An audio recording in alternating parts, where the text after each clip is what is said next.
Welcome to my Stories Red channel. If you liked the video, don't forget to subscribe to our channel. Also, please like and share your comments. We make new videos with interesting stories every day. AITA for asking my sister to leave after she tried to kick me out of my own house? My 26F sister, who I'll call Emily, moved in with her husband, 29M, who I'll call Roger, 2 years back. Emily and I were never very close, but we were family nonetheless. Recently, they decided to get their house renovated, and because it's been quite disastrous at their place, they asked if they could move in with me last week.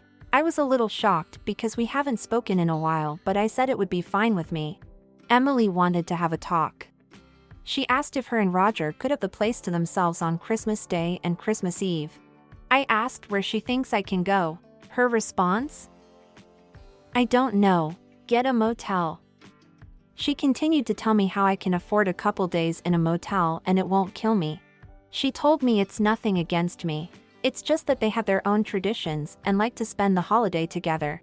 They chose to get their house renovated during this time, knowing it would interfere with their Christmas traditions. So, I asked them to leave.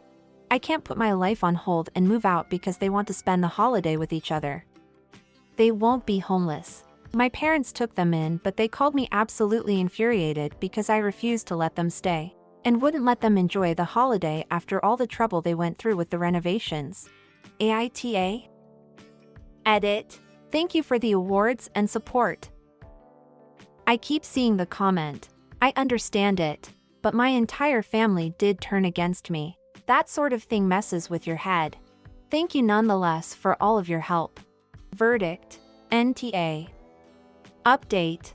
It has been a few months since my last post and a lot has changed. After Christmas, my sister called me to apologize for what she had said. She told me she had been dealing with a lot of issues at that time and she didn't mean what she said. I felt sorry for her. I really did. So I told her all was okay and that she and Roger are forgiven. Fast forward a month and Emily and Roger are getting separated. I don't know their business, but I know that financial problems were a big part of it. She had asked to stay with me again and I, feeling sorry for her, said okay. The first day she came to stay with me was great. We got along well, ordered takeout and watched a movie together, something we haven't done since we were very young. Keep in mind that my house has 3 bedrooms. One belongs to me, one is a guest bedroom and one is just a pretty much empty room. I decided to furnish the smaller guest room instead of the bigger one as I keep my violin and other instruments in there. She was staying in my guest bedroom, a very small space with just a bed and a nightstand. This was a downgrade from her living space, but she didn't seem to mind. About 2 nights after she came, she asked if there's any way that she can switch the rooms.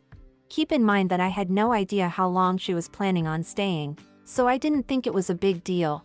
The room has a comfortable bed and a nightstand with some drawers. It's not permanent, so I told her no. This was when the bigger problems started. She began to leave her dirty clothes and dishes all over the floor. She'd stained a quilt that a close friend of mine had made for me with food. I asked her to please keep my rooms tidy and she started to break down crying. She told me she was feeling very down and that she is sorry. I understand this sort of thing, but I still asked her to keep tidy as she was living here for free. She kept doing it, however, and I asked her to leave again to stay with my parents. Maybe, but the room was dirty and smelled disgusting. A few of my friends say I'm too harsh with her, but I had really tried to get along with her, but we just don't work. She didn't give my parents her sob story this time, though, and so there were no more fights with my parents. Fast forward again to last week. My sister gives me a call and apologizes. She told me that she knows we can never be friends, but she hopes we can be civil. I said absolutely. I want to take a moment to thank all of the people who took time to respond to me. You guys helped me get through Christmas. Comments. I don't know their business, but I know that financial problems were a big part of it. Maybe don't renovate your house and put unnecessary financial strain on your relationship when money is tight. This is almost, but not quite, as bad as a couple deciding to have a baby in order to save the relationship.